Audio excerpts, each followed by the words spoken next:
Bien-aimés dans le Seigneur, bonjour. Nous sommes mercredi 7 octobre 2020 et ce matin, une fois de plus, le Seigneur me permet d'être avec vous dans le partage de la parole. Nous sommes dans le Nouveau Testament et précisément dans l'Évangile selon la présentation particulière à Luc, le chapitre 2, le verset 52 qui nous dit ceci. Et Jésus croissait en sagesse, en stature et en grâce devant Dieu et devant les hommes.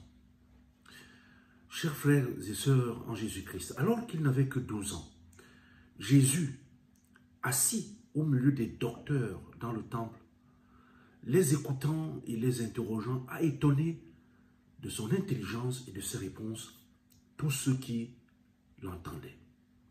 Et par-dessus tout, il a répondu à ses parents inquiets qui étaient à sa recherche. Ne savez-vous pas qu'il faut que je m'occupe des affaires de mon père? C'est après cela que l'évangéliste Luc relate qu'il croissait en sagesse, en stature et en grâce. Et cette croissance était mesurable devant Dieu et devant les hommes. Mesurable parce qu'identifiable à travers les gestes, les paroles de l'enfant Jésus, et déjà par sa manière d'être un enfant soumis à ses parents, tel que le précise l'évangéliste Luc.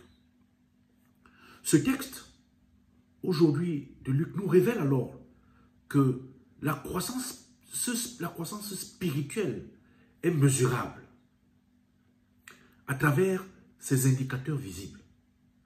Les paroles, les gestes et les actes sont des indicateurs qui permettent de mesurer et d'apprécier la croissance spirituelle et ou alors la dimension spirituelle d'un individu. Et par les périodes qui courent, il est important de mesurer chacun sa croissance spirituelle. Pose-toi les bonnes questions. Est-ce que je passe du temps chaque jour à lire la parole de Dieu et à m'entretenir avec mon Dieu? Est-ce que j'ai envie de passer du temps en communion avec le Seigneur? Quel fruit de l'esprit est apparent dans ma vie? Est-ce que je parle de Jésus aux gens qui ne le connaissent pas? Comment est-ce que j'utilise mon don spirituel ou mes dons spirituels? Est-ce que je suis quelqu'un, par exemple, de généreux? Est-ce que je suis bon? En quoi est-ce que je connais mieux Dieu aujourd'hui plus qu'il y a 1 an, 2 ans, 3 ans? Ces questions sont de bons indicateurs de croissance spirituelle.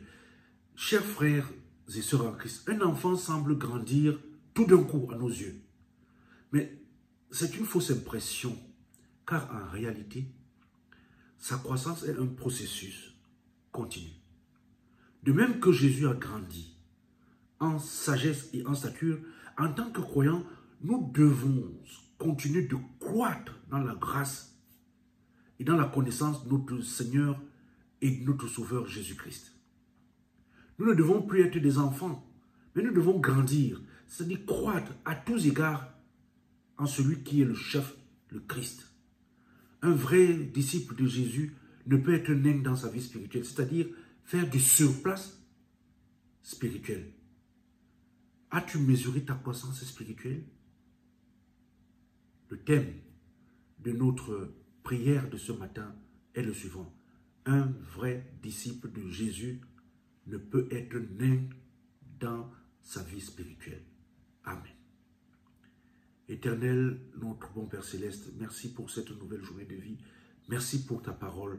Merci de nous rappeler que nous devons croître dans notre vie spirituelle.